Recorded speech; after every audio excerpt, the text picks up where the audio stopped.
नमस्कार, बहुत स्वागत है आपका। आप देख रहे हैं इंडिया टीवी। मैं हूं आपके साथ प्रिया सिंह सोमवंशी। पाकिस्तान के कब्जे वाले कश्मीर यानी कि पीओके में हालात बेकाबू हो चुके हैं। सड़कों पर हजारों प्रदर्शनकारी हैं, गोलियों की आवाजें गूंज रही हैं और पूरे इलाके में इंटरनेट भी ठप कर दिया गया है। ज्वाइंट अवामी एक्शन कमेटी यानी कि JAAC के नेतृत्व में हो रहे इन प्रदर्शनों पर पुलिस फायरिंग में कई लोगों की मौत और दर्जनों लोगों के घायल होने की खबरें भी इन दिनों खूब आ रही हैं। पूरे पीओके में धारा 144 लागू कर और अधिक सेना और पैरामिलिट्री की तैनाती कर दी गई। लेकिन सवाल ये है कि अचानक पीओके में आखिर ये जनसैलाब सड़कों पर क्यों उमड़ पड़ा है और ये 12 शरणार्थी सीटें आखिर हैं क्या, जिन्हें खत्म करने की मांग को लेकर पीओके की सड़कों पर खून बह चला है। आइए जानते हैं इस विवाद का पूरा सच क्या है। तो सबसे पहले ये समझते हैं कि प्रदर्शन की अगुवाई कर रही ये ज्वाइंट अवामी एक्शन कमेटी यानी कि JAAC आखिर है क्या। JAAC कोई राजनीतिक दल नहीं है, बल्कि पीओके के स्थानीय व्यापारियों, वकीलों, छात्रों, आम नागरिकों का एक नागरिक अधिकार संगठन है, या आप इस तरीके से इसको समझ सकते हैं कि पीओके के जो लोकल लोग हैं उनका एक आधिकारिक संगठन है। पिछले 1-2 सालों से पीओके में बुनियादी अधिकारों की कमी को लेकर JAAC के बैनर तले विरोध प्रदर्शन होते रहते हैं और कई बार आपने देखा होगा कि सड़कों पर भारी संख्या में लोग उतरते हैं, विरोध करते हैं अपनी बुनियादी मांगों को लेकर। लेकिन इस बार का जो मुद्दा है वो पूरी तरीके से राजनीतिक है। इस बार जो लड़ाई है वो बुनियादी मांगों को लेकर नहीं है, मामला कुछ और है। JAAC का सीधा ये आरोप है कि पाकिस्तान सरकार पीओके के चुनावों में हेरफेर करने के लिए एक असंवैधानिक व्यवस्था का इस्तेमाल कर रही है, सेना का इस्तेमाल कर रही है, और वो व्यवस्था है पीओके विधानसभा की 12 रिजर्व्ड यानी कि शरणार्थी सीटें। अब आप ये सोच रहे होंगे कि आखिर ये शरणार्थी सीटें हैं क्या, तो अब आप ये समझ लीजिए कि इन 12 सीटों का पूरा गणित है क्या, ये क्या है, इसके पीछे की विवाद क्यों है, ये विवाद की जड़ क्या है। तो पीओके की विधानसभा में कुल कितनी सीटें हैं? 53। तो 53 सीटें होती हैं पीओके की विधानसभा में। इनमें से 33 सीटों पर सीधे पीओके के निवासी ही मतदान करते हैं, यानी कि जो वहां के लोकलाइट्स हैं वो ही इसमें मतदान कर सकते हैं 33 सीटों पर। लेकिन बाकी की जो 12 सीटें बची हैं उन शरणार्थियों के लिए आरक्षित हैं जो 1947, 1965 या फिर 1989 के दौरान जम्मू कश्मीर से पलायन करके पाकिस्तान के अलग अलग शहरों में जाकर बस गए। तो उन सीटों पर उनका अधिकार है वोटिंग का। अब JAAC और स्थानीय लोगों का यह आरोप है कि इन 12 सीटों पर मतदान पीओके के लोग नहीं करते, बल्कि पाकिस्तान के पंजाब, सिंध और अन्य सूबों में रहने वाले लोग करते हैं। पाकिस्तान की जो मुख्यधारा की पार्टियां हैं वो यहाँ पर पूरा खेल कर देती हैं। इन 12 सीटों पर वो अपने पसंदीदा कैंडिडेट को उतारती हैं, पैसे का उपयोग करती हैं, धांधली का उपयोग करती हैं और यहाँ तक कि आतंकियों का भी इस्तेमाल करती हैं अपने पसंदीदा कैंडिडेट को जितवाने में। चूंकि 53 सदस्यों की असेंबली में सरकार बनाने के लिए सिर्फ 27 सीटों की जरूरत है, यानी जो बहुमत का आंकड़ा है वो 27 है, और इसीलिए जो पार्टी पाकिस्तान में सत्ता में रहती है वो इन 12 शरणार्थी सीटों को जीतकर पीओके में अपनी कठपुतली सरकार बड़े आसानी से बना लेती है। स्थानीय लोग ये भी कह रहे हैं कि ये जो 12 सीटें हैं पीओके के आम लोगों के लोकतांत्रिक अधिकारों पर सीधा सीधा डाका है, और इसी वजह से इन सीटों को पूरी तरह से खत्म करने या फिर केवल पीओके में रह रहे लोगों को ही वोटिंग का हक देने की मांग की जा रही है। जब JAAC की तरफ से मुजफ्फराबाद मार्च का आह्वान किया गया तो पाकिस्तान प्रशासन ने बातचीत नहीं की, उन्होंने दूसरा रास्ता चुना, और वो रास्ता था बल प्रयोग का आंदोलन को कुचलने के लिए।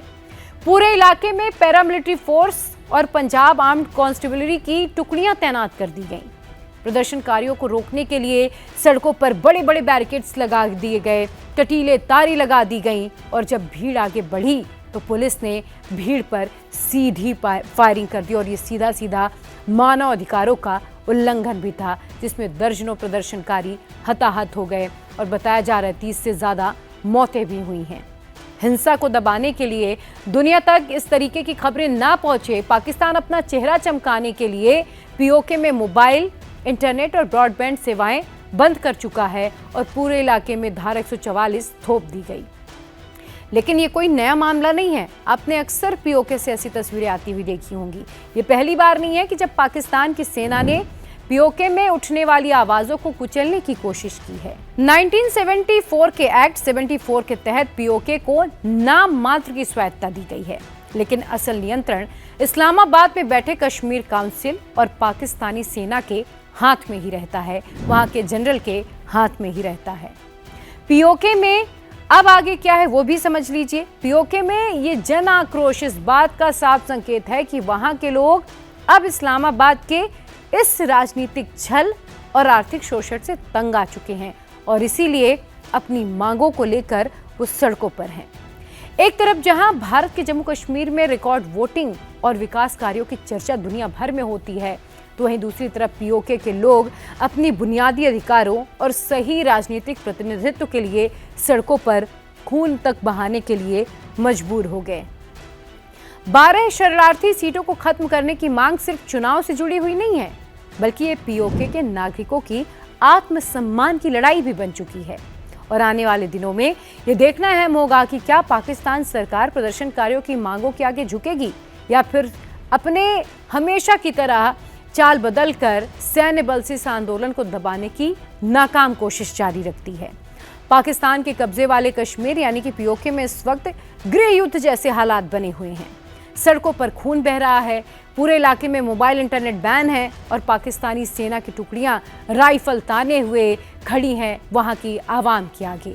ज्वाइंट अवामी एक्शन कमेटी के मुजफ्फराबाद मार्च पर पुलिस और पैरामिलिट्री के अंधाधुंध फायरिंग में 30 से ज्यादा प्रदर्शनकारियों की मौत हो चुकी है, जबकि बताया जा रहा है कि दर्जनों लोग घायल हैं।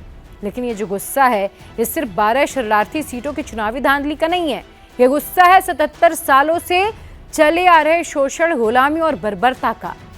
पाकिस्तान ने पीओके को अपने आतंकी संगठनों जैसे कि लश्कर ए तैयबा और जैश ए मोहम्मद, उनका ट्रेनिंग कैंप उसने पीओके में ही बना रखा है। यहीं से जो लॉन्च पैड है आतंकियों के बने हुए हैं, यहीं पर आतंकियों को ट्रेनिंग दी जाती है और वहां के लोगों का दमन आतंकियों से भी कराया जाता है। वहां के आम नागरिकों को सेना मानव ढाल की तरह इस्तेमाल करती है। पीओके में भड़की हिंसा और पाकिस्तान द्वारा कराए जा रहे इस तथाकथित चुनाव पर भारत ने भी कड़ा प्रहार किया और बता दिया। भारतीय विदेश मंत्रालय ने पाकिस्तान की पोल खोलते हुए स्पष्ट साफ शब्दों में कह दिया है, पीओके में पाकिस्तान द्वारा जो ये कराया जा रहा चुनाव है ये कुछ नहीं है बल्कि अपने अवैध कब्जे को छिपाने, गंभीर मानवाधिकार उल्लंघनों पर पर्दा डालने की एक कॉस्मेटिक एक्सरसाइज है। विदेश मंत्रालय ने भारत का आधिकारिक रुख दोहराते हुए ये फिर से कहा है, गिलगिट बाल्टिस्तान और पीओके समेत पूरा जम्मू कश्मीर और लद्दाख भारत का अभिन्न अंग था, अभिन्न अंग है और अविभाज्य अंग बना रहेगा।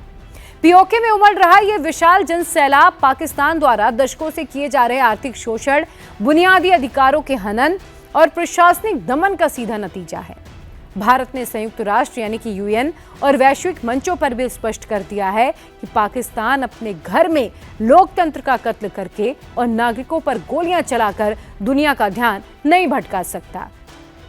एक तरफ भारत का जम्मू कश्मीर है, जहां धारा 370 हटने के बाद रिकॉर्ड संख्या में लोकतांत्रिक चुनाव हो रहे हैं, विकास कार्य तेजी से हो रहे हैं, आईआईटी, एम्स, रेलवे नेटवर्क, ये तमाम जो सुविधाएं हैं वो वहां तेजी से पहुंच रही हैं। तो वहीं दूसरी तरफ पाकिस्तान के कब्जे वाले कश्मीर यानी कि पीओके की स्थिति ऐसी है कि जहां लोग रोटी, सस्ती बिजली यानी कि जो बुनियादी मांगे हैं, रोटी, कपड़ा, मकान, उसके लिए अपने हक के लिए अपनी जान गंवाने पर मजबूर हो गए हैं।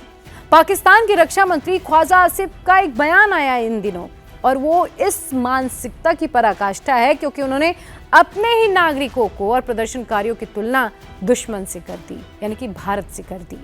पीओके में भड़की ये क्रांति ये साबित करती है कि अब वहां की जनता इस्लामाबाद और रावलपिंडी के जनरलों के फर्जी वादों पर भरोसा करने के लिए तैयार नहीं है, बल्कि अब पीओके की जनता उनका दमन करके ही शांत होगी। और अब आगे ये देखना बेहद दिलचस्प होगा कि स्थिति और कितनी भयावह होती जाएगी। इस बारे में आपकी क्या राय है, कमेंट सेक्शन में जरूर बताइएगा।